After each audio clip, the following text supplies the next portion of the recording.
परिवहन मंत्री दयाशंकर सिंह और ओम प्रकाश राजभर के बीच में एक बार फिर से मुलाकात हुई है और इसके राजनीतिक मायने तलाशे जा रहे हैं। आज आपसे फिर से मिले ओम प्रकाश राजभर, कैसे देखा जाए इसको? देखिए, आज आप लोग मिलते हुए देख लिए, नहीं तो कई बार मिल चुके हैं और मंत्री बनने के बाद वो तीसरी बार हमसे मिले और अपने क्षेत्र की समस्याओं के कारण मिले। एक ऐसी समस्या है जो उनकी भी है, हमारी भी है, क्योंकि वो हमारे जस्ट बगल के विधानसभा से विधायक हैं वो, और बलिया लोकसभा में ही उनका विधानसभा आता है।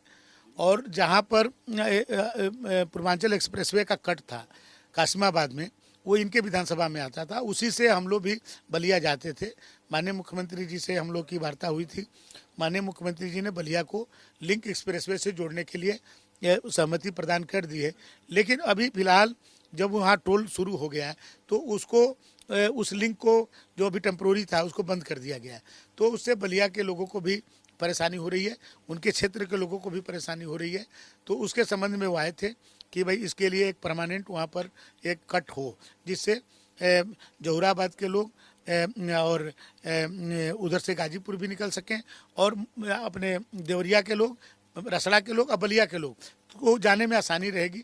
तो आप इस पर मैंने बात करिए। तो मैंने कहा कि मैं माननीय जो इपीडा के चेयरमैन हैं अपने अधिशासी अधिकारी अवनीश अवस्थी जी, मैं उनसे बात करूंगा। दूसरा, उन्होंने अपने क्षेत्र में एक बस डिपो की बात कही है, तो मैंने कहा कि इस पर भी मैं अपने संबंधित अधिकारियों से बात करूंगा। और ऐसे जब भी वो मिलते हैं तो हम लोग की राजनीतिक वार्ता होती रहती है। आप कह रहे हैं कि आप कई बार वो पहले भी मिल चुके हैं। वो खुद भी कहते हैं कि दयाशंकर ही हमारे सबसे अच्छे दोस्त हैं। तो आप लोग की जब मुलाकात होती है तो ऐसी हलचल होती है, तो क्या कोई ऐसी बात हुई है कि कभी उनके ताल्लुकात आपसे और बेहतर होंगे और पार्टी से फिर से जुड़ेंगे आपके यहाँ?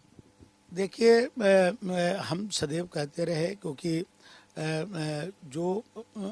जो उनके एजेंडा है, जो गरीबों के लिए जो बातें वो करते हैं, वो जो सभी चीज़ों को मोदी जी और योगी जी उसको पूरा करते हैं।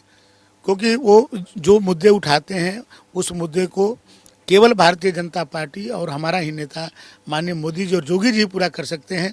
जो उनके जो भी चाहे उनके आरक्षण का सवाल हो, चाहे अति पिछड़ा अति दलित की बात करते हों, तो ये जो भी उनके एजेंडा है, या गरीबों के कल्याण की बात करते हों, तो आप ये देखे होंगे कोरोना काल में गरीबों को दुनिया में ये उदाहरण है कि इतना बड़ा महामारी आने के बाद भी भारत और देशों से आर्थिक दृष्टि से कमज़ोर होते हुए भी कोई एक आदमी कभी भूखा नहीं रहा।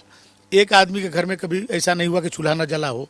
तो आज गरीबों को इससे बड़ा काम और क्या हो सकता है। आज हमारी सरकार, आप बच्चे के अन्नप्राशन से लेकर के भोजन से लेकर के नमक तेल चीनी से लेकर के उसकी चिकित्सा का भी, माने बड़े से बड़े मेजर, यदि किडनी, हार्ट और लीवर की बीमारी हो जाए, उस तक की चिंता हमारी सरकार कर रही है। तो जो ओम प्रकाश जी का जो सपना है, उस सपने को मोदी जी और योगी जी पूरा कर रहे हैं। भी वो नहीं मान रहे हैं। चुनाव आपके खिलाफ लड़े और बड़ी मजबूती से लड़े। 2022-2024 का चुनाव अब सामने है, तो आप चाहते हैं, आप कुछ प्लान करेंगे कि उनको फिर से लाए जाए वापस अपने पाले में? नहीं, देखिए, उनको लाने और उसके तो ये हम सबके वो विषय नहीं है। तो हमारे राष्ट्रीय नेतृत्व और पार्टी के हमारे शीर्ष उत्तर प्रदेश के नेतृत्व तय करता है, ये हम लोग उसमें वो नहीं और जो पार्टी हम लोग को जब निर्देश कुछ करेगी तो उस पर हम लोग काम करेंगे। उनको लाने की कोशिश करेंगे? उन्हीं को नहीं, बहुतों को कहेंगे तो बहुतों को लाएंगे।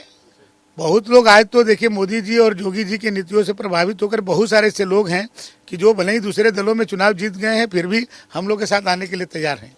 चलिए, बहुत धन्यवाद बात करने के लिए। तो ओम प्रकाश राजभर फिर से मिले, फिर से सुर्खियां बनी, फिर से चर्चाएं गर्म हुई हैं। लेकिन अभी फिलहाल ये सरकारी कामों तक ही सीमित है। चुनाव अभी दूर है। जब चुनाव नजदीक आएगा तो ये मुलाकातें और भी ज्यादा चर्चा में आएंगी। कैमरा पर्सन अर्शद के साथ अभिषेक पांडे, भारत समाचार, लखनऊ।